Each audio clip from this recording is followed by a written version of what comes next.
अच्छा कुछ होता है तुझे Acharu. Mia piar kuare kuya kiar. Acharu. Yeah.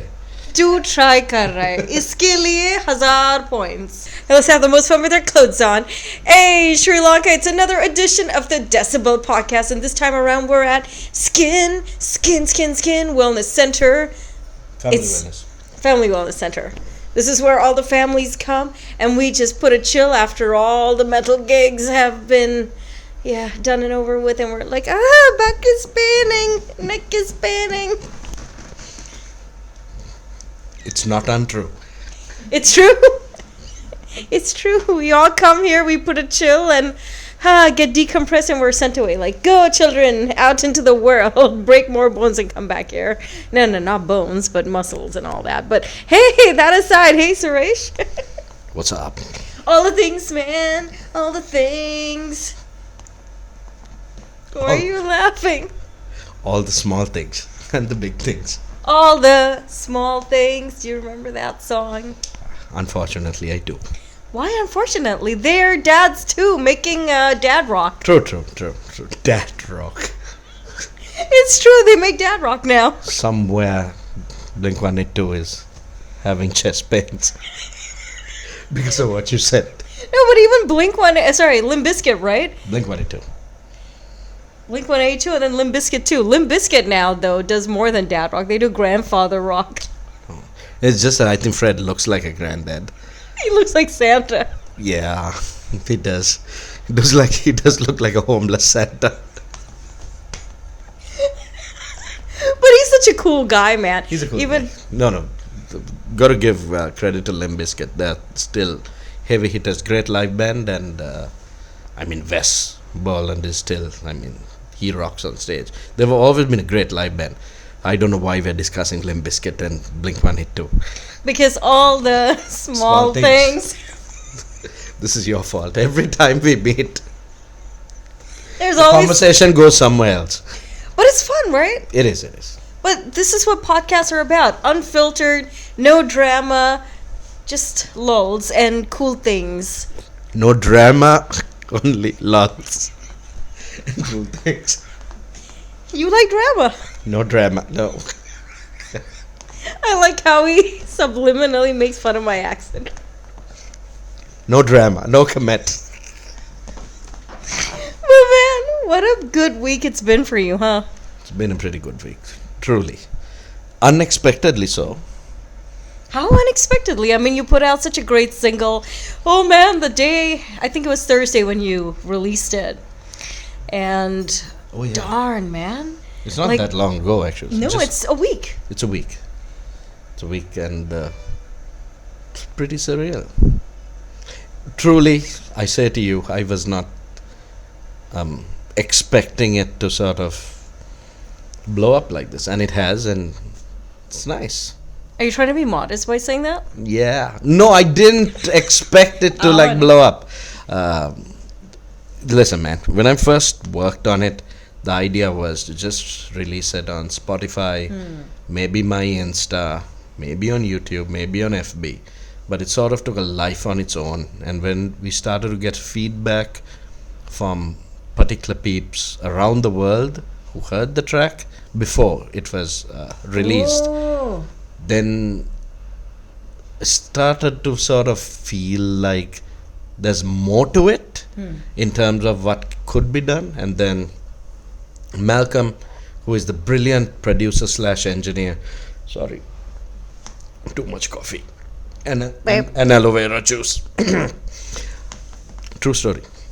So Malcolm, and then also Shiandine, who is from Blue Piano Music. Shiandine, right? Yeah, Shiandine. They started to feel the more songs I was recording that this deserves to be heard by more people, and so they were encouraging also, listen, you're putting all this effort, you're spending $1 and you're doing this. It's starting to sort of sound great when the mixes, when it was starting to take life and shape and form, and then thought, I may as well distribute it a bit more, disseminate it, and see what the feedback would be like. And like in 1 week, it's been I think pretty crazy. I know. How many interviews have you done already, man? I've been having interviews almost every day. Which is really good.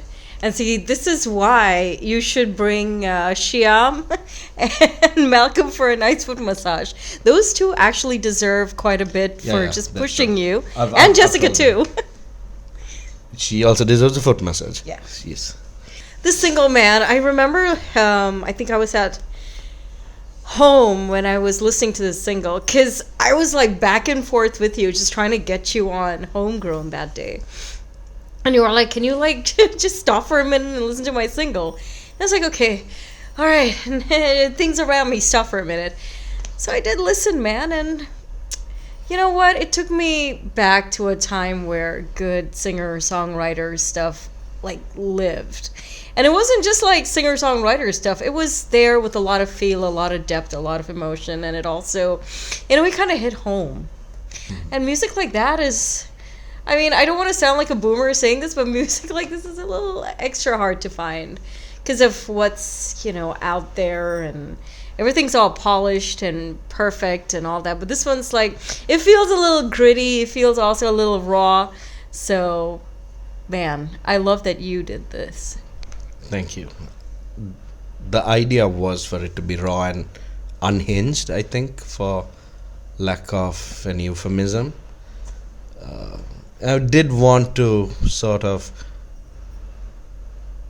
maybe subliminally make an ode to and like an homage to those singer-songwriters from the 70s, 80s, 90s, and like even early 2000s, where it's just like, singing your heart out and just playing an instrument, and it's not overly produced, not overly polished. And it's a very introspective song. It's like an emotional release for me as well, and it's tapping into a different part of my personality, I guess, and my psyche. So I love what I do with Stigmata. Nothing could ever compare to that. I love the intricate, sophisticated, crazy, progressive, heavy meets brutality meets beautiful stuff that we do. But with this, I don't know, it wasn't even a flex really. I needed to get this out, and my wife Jessica is the one who encouraged me, saying, spring chicken anymore, you better do this now, because you'll be dead in a few years. I'll be like, okay, I better record this soon. She right? And I she's don't know whether I'm going to die in a few years, but I'm glad I'm starting to record this now, and yeah, I've never had a impetus or an inclination to want to do solo stuff. I mean, me venturing into theater and dabbling with that whole thing was very interesting. That gave me a whole new dimension to play with and to learn a lot from that experience. I love experiential stuff because it adds value to me as a creative person, right? So this was not something in the cards. Actually, I wasn't being modest. Few months ago, I wasn't like sitting around thinking with all the 500,000 stuff I juggle in a day, what am I missing right now that could overly complicate my life more? What could I add to this? growing list. What could I add to this? What could I possibly do? I was just jamming and writing some stuff, and I think she overheard maybe Shrine or something else, and she said, it sounds really good. Is this new? You just call someone and just start recording it. And you did guitars for this track too. Yeah, I played the rhythm guitar on this. The additional instrumentation is all Malcolm's work, and he's genius. But the foundation, the rhythm guitar, and like all the singing and all the harmonies and all of that stuff is me. So the idea was to just sing and play guitar and to record this. It took a life of its own from there. And this is not just song number one. This is like, there's more, right? Oh yeah, there's more. So I've currently finished 3 songs now, and Malcolm has started mixing the other 2. One song will feature a string section again and also have a saxophonist. So we're going to be working on that soon. It's going to have a nice saxophone solo in one part of the song. It's really different, man. But it's, like I said, it's raw, it's unhinged. Because I grew up on the big singer-songwriter stuff. That, like you said, it doesn't happen anymore. I miss Collective Soul. I love how that dude came and he made every single possible noise he could, trying to not make noise. From opening, closing, and sitting down, right? Sorry, I had to just do that. So we're having this interview in office. So those who don't know, Skin Family Wellness over here. And thanks to the benevolence of Skin Family Wellness, I was able to also sort of record this because it's a sponsor, right? Sponsors Stigmata shows and even the Island Renaissance podcast. And I'm just glad you're here, yes. And actually, after this, we will get you a complimentary treatment. Nani? Japanese moment. He's not used to my Japanese moments. No, I'm thinking of the word you said before. I've forgotten it now. Arigato? No, the mango thing. Mangatunda. You heard it first. Mangatunda is not a bad word. It's just like a piece of mango. It can be mangatunda achara. You don't want this pod interview to go in that direction. No. We're just going to eat a nice bowl of mangatunda acharo after this. I love how we digress because that child disturbed us. So, like, I love the big singer, songwriter stuff. The storytellers, really. I mean, I grew up on Richard Marx and Bryan Adams and Bon Jovi and all that stuff. But then at the same time, I love Nick Cave and the Bad Seeds, Johnny Cash, Leonard Cohen, David Eugene Edwards from Woven Hand. I'm a huge fan of the 90s MTV Unplugged stuff. So Pearl Jam, Alice in Chains, the Unplugged shows have a massive place in my heart and my soul.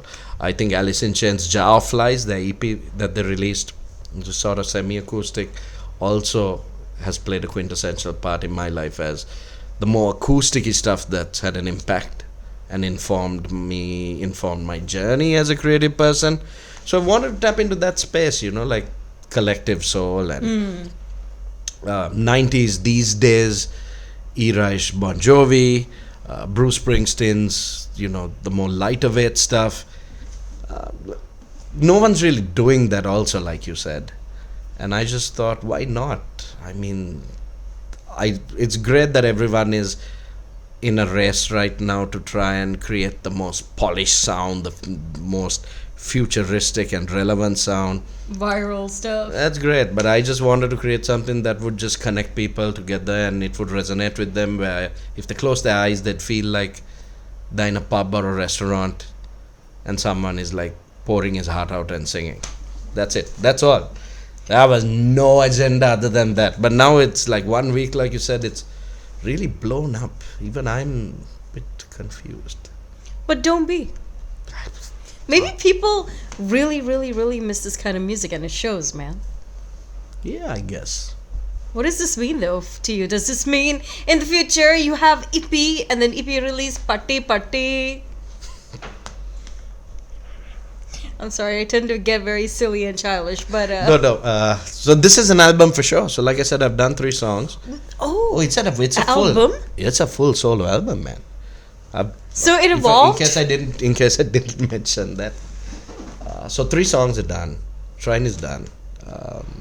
I'll be dropping the next one in November. And I think overall there'll be between 10 to 12 songs maybe. So... Whoa. That's why I said it's taken life and shape, and it's evolved into something. Because last Thursday you said EP, and now it's like, album. No, did I say EP? I didn't mean no, album, not an EP. It'll be a full-on album. I only do albums. I don't believe in this EP shit. Best believe. Yes, and I'm glad to have an ecosystem that supports me in doing this. Like even the Stigmata guys are very supportive, and Kasa has come with me to the studio where he videos some of the stuff, takes photos and stuff, and he's very encouraging. He hears the stuff, Jess hears the stuff, and then I have to give shout outs to our dear friend Mikhail Dakan in the UK, who Sanjeev Niles, who's in Germany. Yeah. Also good friend and collaborator.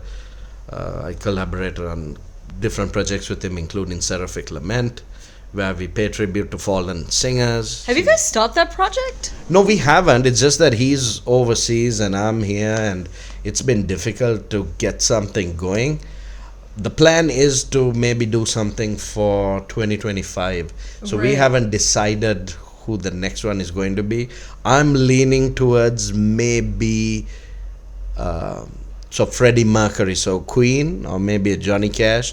He has his favorite stuff also that he has to do, so he likes to do. So we have to be careful with the arrangements, right? Because we don't want to Yeah. rearrange it where it's going to also annoy people. So that's there. Other than that, there are a few other people who are close to me who hear the songs and stuff, and they give their feedback. I mean, CJ, who helps out at work, and the people who are part of my consultation firm on strategy, because what I do professionally is I'm a creative consultant and I'm a brand and business strategist. So the team and people, they also obviously get to hear it, because when the mixers come in, I play it over here while working. It's man, I don't know how I found time to write songs and then rehearse it and then go and record it, but it's just happening. But there's 24 hours in a day, so it's fine, man. Have you seen what my day looks like? It's 48 hours fit into 24. So Please give lectures on this. I'm joking. Don't. I'm joking. and also a shout out to Millie of Wagon Park, because it's his amazing acoustic guitar that I've been using. It's actually his acoustic guitar that is giving us this beautiful sound on this song, Shrine. Man, they're gonna be releasing an album next year. Yeah, and I've heard it. It's Gloria. badass. It's badass. Dude, most of it is just like... It's the hard rock, blues and roll album that the world needs right now. It's good. It's really good. 2025, you're in for stuff. And that the new Styx album, 5th album, that'll be dropping. And I think my solo album will also drop next year. I don't know time period, but let's see. What a jam-packed thing. What a jam-packed 2025. It's jam-packed like an orgy from 1983 in Vegas.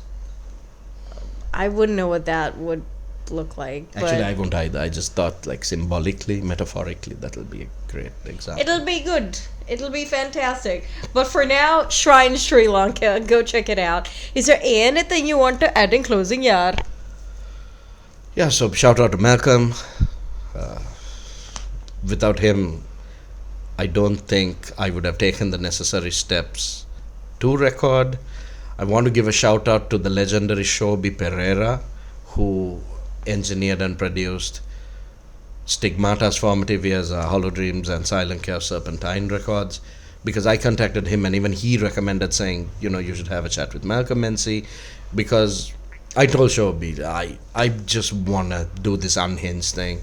I'm sick and tired of all this shit being overly produced and compressed, and like everyone's chasing after perfection and the perfect sound, and everyone's in that process, they're all getting like gobbled up.